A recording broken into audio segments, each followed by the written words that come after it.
What is going on, guys? Beautiful sunny day today. I walked outside, figured it was awesome. A good idea to walk out, get that sun exposure, move my body, all those beautiful things.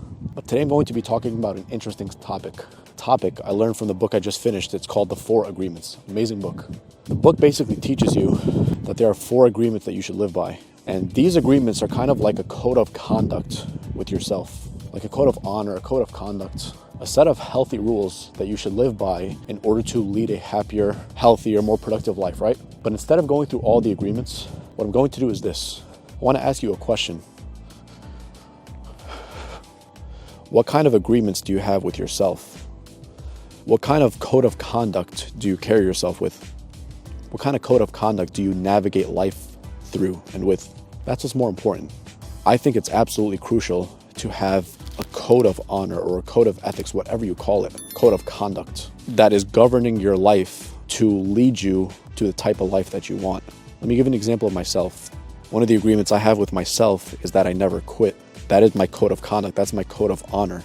That is part of the fabric of my being, of who I am. I may relax, I may readjust, reassess, reprogram, redo the whole plan, but I will never quit. That's one of my agreements I have with myself.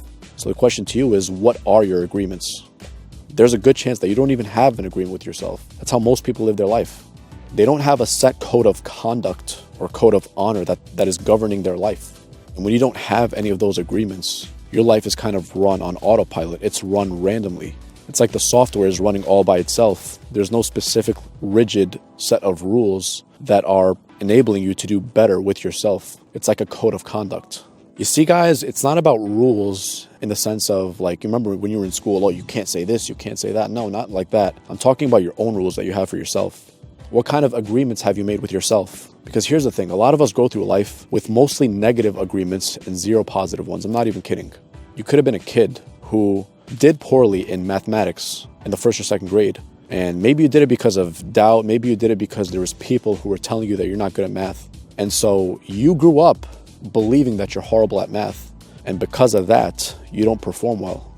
That is a negative agreement with yourself. You started telling yourself that you're not good at math, that you'll never be good at math. Your excuse is, oh, I'm sorry, I'm just not good at math. I'm just not good at math. So you carry that throughout college and throughout the rest of your life, and you can't perform basic math functions. Why is that? It's because of that agreement that you have with yourself. I have another negative agreement about myself as well. I mean, it's not super negative, but it may be negative to some people in terms of productivity, just a little bit. I'm convinced that I'm a night owl, that I perform best at night. I've always been this way since I was a kid. When it came to studying and stuff like that, I always studied better at night. I always paid more attention at night somehow. I don't know why. Until this day.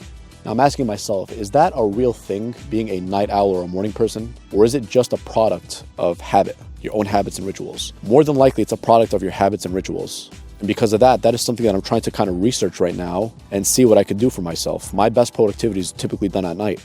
Does that mean I'm a night person? Actually, is that really a thing? I don't know, but that may be a negative agreement that I have with myself. But the whole point of this video is, what is your code of conduct? What is your agreement? What are your agreements? What conclusions about yourself have you made that are positive? You see, this isn't just some, fluff. It's like, oh, agreements. No, it's real. This is actually real. The 4 agreements in the book, I'll go through them very, quickly. Be impeccable with your word. I love that agreement. That's the most important one. Be impeccable with your word, meaning to be flawless with your word. Not just your word in terms of what you're going to say to someone, although that is extremely important, but just the narrative you have with yourself. Be impeccable with your word. God, I love that word. Impeccable, flawless. The second is not to take anything personally, not to take a single thing personally. If someone says something negative to you, that has nothing to do with who you are. That's just their opinion, maybe about themselves, maybe about life. You know what I mean? Someone calls you fat. Don't take that personally. Sometimes you are fat, yes, and you could, reassess and readjust and work out, but don't take it personally. If someone's angry at you, don't take it personally. Even if you're wrong, yes, I understand that. But don't take it like it's a problem with you. It's just maybe a problem of something that you did. Maybe you did something wrong. Maybe you made a mistake, but don't take that shit personally, because it's going to mess you up in the mind. And then that's when you start judging yourself. When you start judging yourself, you get in the habit of judging yourself. When you get into the habit of judging yourself, it becomes all you do. The third agreement is to never make assumptions. You see, most of us, and to be honest, I myself, sometimes I'm guilty of this. Not always, but sometimes I'm trying to, fix it, is that we make assumptions about people, about situations, about what someone will think or how someone will respond. And instead of, asking that person that question, we will assume that they'll respond a certain way, or that we will conclude something is wrong with XYZ just because we made an assumption about it. And oftentimes it's not even accurate. It's not even correct. It's not based upon fact. It's based upon feelings and thoughts and would have, could have, should have. Maybe this, maybe that. Likely this, likely that. We make assumptions about the dumbest shit.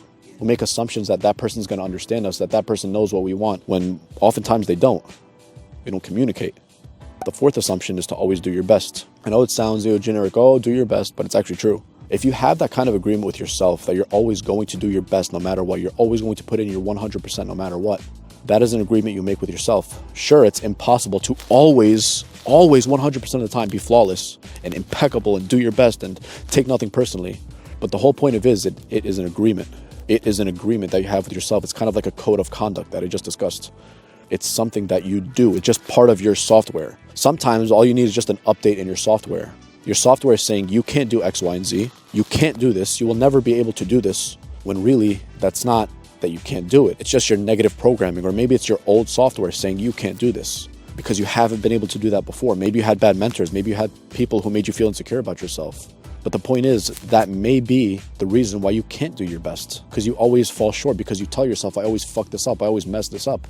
So from those 4 agreements, which I wasn't going to go over, but I did anyway, the whole point is to have agreements with yourself, kind of like a code of conduct, like I just said. I've said that a million times probably already. So figure out what it is that is valuable to you. Your values, right? Your set of values are what drive you. They're what govern you. They're what dictate your behavior, your thoughts, your conclusions, the things you prioritize versus the things you don't prioritize. So start thinking about that. What agreements do I have with myself? What agreements have I made up about life? One of mine is, like I said, I do not quit. Another one is that I'm always on time. I'm rarely ever late. And if I am, it's like 5 to 10 minutes. But even then, I'm rarely ever late. You know, once in a blue moon, I could be late due to it being my fault. And sometimes it's when I'm with other people and we're supposed to go somewhere. I'm like really, type A when it comes to being on time, because I believe that people's time is very important. So if they said you should be there at 5 o'clock, then I'm going to show up at 5 o'clock. But then I have people with me that make me late, all that. But yeah, those are 2 agreements I made with myself. I never quit. I'm always on time, and I'm a man of my word. That's another thing. I say I'm going to do X, Y, Z. That means I'm going to do X, Y, Z. I say I'm going to be there at 7 o'clock. That means I'm going to be there at 7 o'clock. So what agreements are valuable to you? If you don't know what they are yet, which unfortunately most people don't, you need to start digging deeper into your values and what means a lot to you. What is important to you? What is valuable to you?